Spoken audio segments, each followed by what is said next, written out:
Who doesn't love an underdog story? A plot where the main characters start from the very bottom, but through sheer fucking will and hard work, they become the most overpowered character of their verse. Well, if you're one of the folks here who just love watching these types of anime, well, today's list is just for you. Today I have the top 10 anime where the main character goes from weak to being goddamned overpowered. So without further nonsense, let's get into it. To start off the list, we've got I Parry Everything. This is a humorous twist on the overpowered protagonist trope in the main character Rei's journey from a weak adventurer to an unstoppable parrying machine. And it's like watching Saitama from One Punch Man, but instead of obliterating enemies with a single punch, he just deflects everything with perfect timing. Imagine a game where you max out your parry skill and dodge every attack with flawless precision. That's Rei's life in this quirky world. His impeccable parrying skills turn every encounter into a comedic dance of dodges and deflections, making him an unconventional yet hilariously effective hero. The series doesn't take itself too seriously, and neither does Rei, who faces every challenge with a laid-back attitude and a perfect escape.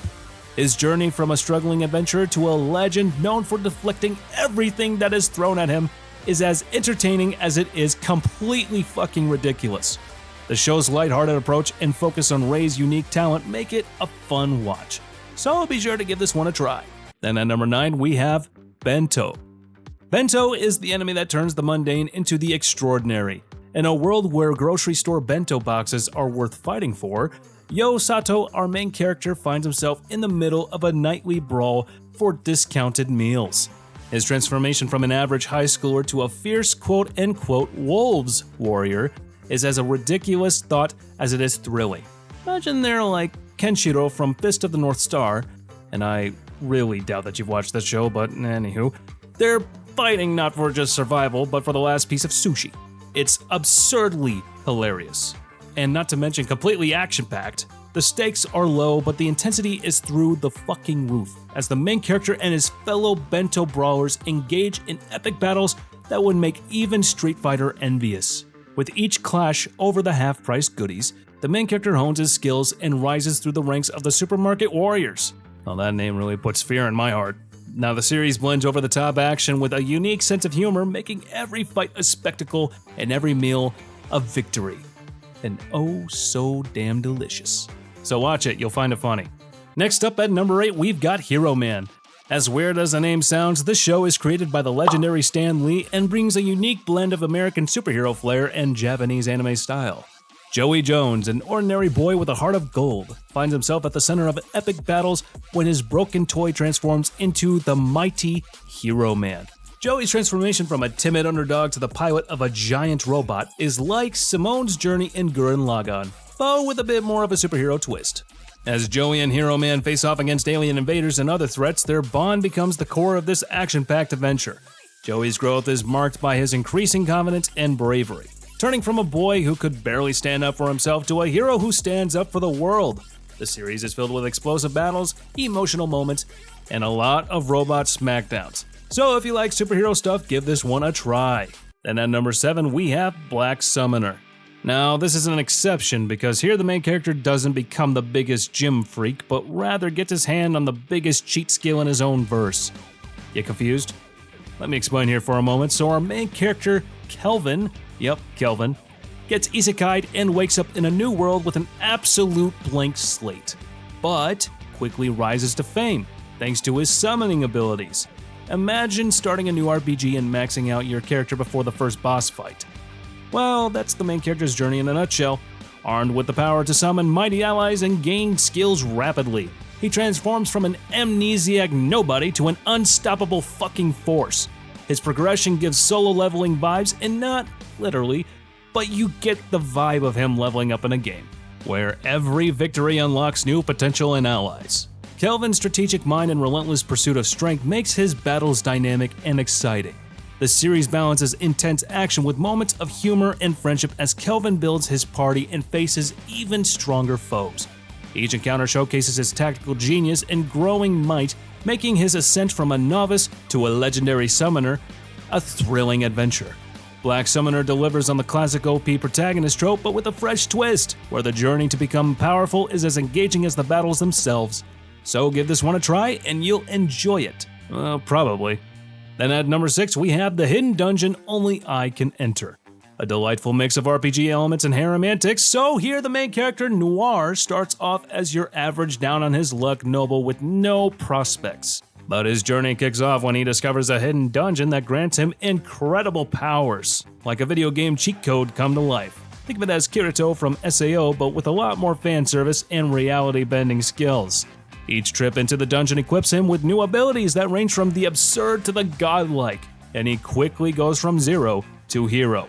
But it's not just about power here, no. Noir's interactions with his friends and allies add layers of comedy and familiarity to his adventures. Yeah, he gets real familiar with them. Whether he's navigating dungeon traps or the complexities of his growing harem, Noir's rise to an overpowered main character is filled with both humor and, heart. Yes, that. So it'll be a pretty fun ride if you decide to give it a try. Next at number 5, we've got The Unwanted Undead Adventure. This show flips the script on typical fantasy narratives, and here the main character, Faina, once a lowly adventurer, finds himself reborn as an undead. His transformation from a weakling to a powerful entity in the realm of the undead is almost like seeing Kaneki from Tokyo Ghoul, but with more skeletons and less human flesh. Now talking about Tokyo Ghoul, screw the freaking executives for clickbaiting us. Fuck. I was almost sure they were going to announce the long-awaited remake. But anywho, the main character's new life as an undead adventurer is filled with dangers and also opportunities. He quickly learns to control his undead abilities to survive and thrive in a world that once outmatched him. From mastering necromancy to outsmarting his foes, the journey of this dude is a blend of cunning, resilience, and a touch of dark humor. The series dives into themes of rebirth and reinvention, as the main character navigates his new reality, turning his once weak existence into one of unparalleled strength and resourcefulness.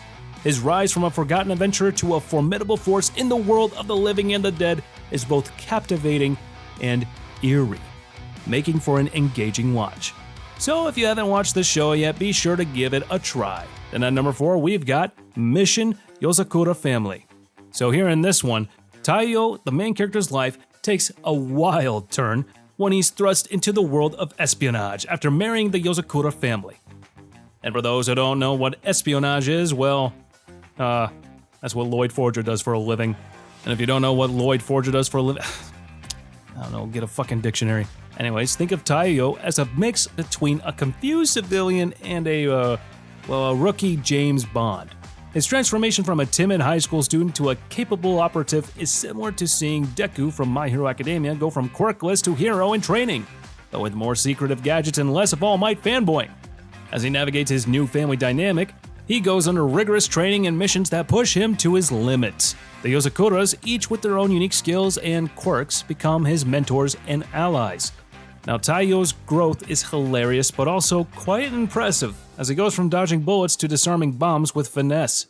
The series blends high-stakes action with comedic moments and touching family bonds. See what I did there? Making his journey from an outsider to a core member of the Spy family a thrilling ride. See what I also did there? Each episode of the show is a blend of adrenaline and heart, showcasing relentless pursuit to protect and be worthy of his new family. And after that, at the 3rd spot, we have Guilty Crown. Now, I'd be shocked if you don't know what this one is, but Guilty Crown catapults us into a dystopian Tokyo where Shu's mundane life takes a drastic turn when he gains the power of the king. This power allows him to extract weapons from people's frickin' souls, transforming him from a reluctant hero into the key to humanity's survival. Shu's journey mirrors that of Simone from Gurren Lagann. We have a lot of comparisons here, don't we? Evolving from a hesitant teen to a beacon of hope against a tyrannical rule. As he makes his way through the intense battles, betrayals, and moral dilemmas, Shu's growth is both compelling and tragic. The anime's visual brilliance and an epic soundtrack by the one and the only Hiroyuki Sawano enhances the emotional weight of his performance. Watching Shu juggle his newfound abilities, relationships, and the burden of leadership, well, it feels like riding a roller coaster designed by Lelouch. Strategic, intense, and heartbreaking. His evolution from being powerless to being so fucking overpowered as hell is a gripping tale of what it means to carry the weight of the world on one's shoulders. While the series has its ups and downs, Shu's journey from weak to warrior is one you definitely won't ever forget, unless you got freaking dementia. Then as the runners-up of today's list, we got Assassination Classroom. So the underdog of Class 3E's face the ultimate challenge, and that is to assassinate their super-powered tentacled teacher before he destroys the very Earth. This bizarre setup creates an unexpectedly heartfelt and thrilling narrative. So as the main character of this thriller, we've got Nagisa, a soft-spoken student who initially seems as harmless as a kitten, but as the class learns assassination techniques and strategies, Nagisa's potential blossoms. He transforms from a wallflower to a stealthy and formidable assassin, channeling his inner Shinichi from Parasite, but with more focus on takedowns and less on alien invasions. And the teacher, despite his threatening appearance, turns out to be a mentor who pushes each student to discover their strengths. Nagisa's journey in particular is a standout, showcasing how someone can go from overlooked to unbeatable with just the right guidance and determination. Each assassination attempt is not just a lesson in combat, but also in self-discovery and growth. The blend of comedy, action, and heartfelt moments makes this classroom one you would not want to skip. But as for the gold medalist of today's list, we have Black Clover. So at the top spot, we have our boy Asta, a dude without magic in a world where everyone else has it. Picture him as the only kid without a wand at Hogwarts, but instead of moping around, he decides to shout his way to greatness. Yes. Now before you compare it to MASH'L, let me tell you this much. MASH'L is a freaking parody. The show, on the other hand, tends to take itself seriously. So much so that it went on for more than 100 fucking episodes. So shut up. But in any case, that's not the topic for today. So with his unparalleled determination and a rare anti-magic grimoire, Asta bulldozes his way from being a magicless outcast to a cornerstone of the Clover Kingdom's defense. His rise from zero to hero is like if Rock Lee from Naruto went Super Saiyan. Pure, unyielding effort. Overcoming the odds, alongside his brooding rival Yuno in a ragtag team of misfits. Asta's journey is a roller coaster of battles, friendships, and, well, a whole lot of yelling. Each arc ups the stakes, and watching Asta refuse to back down no matter how outmatched he seems is as inspiring as it is fucking loud. If you've ever cheered for the underdog or found yourself rooting for sheer tenacity over raw talent, Asta's story will resonate with you, and just be prepared for a lot of epic sword-swinging action and ear-splitting war cries. And that's the list for today, guys. So if you were able to make it this far, please be sure to comment on which overpowered main character you wanted to see in this list. So hit that subscribe button and press on that bell icon and set us all to be notified about all our latest new videos. And hey, while you're there, don't forget to like the video. And as for now, I'll catch you later. See you in the next one.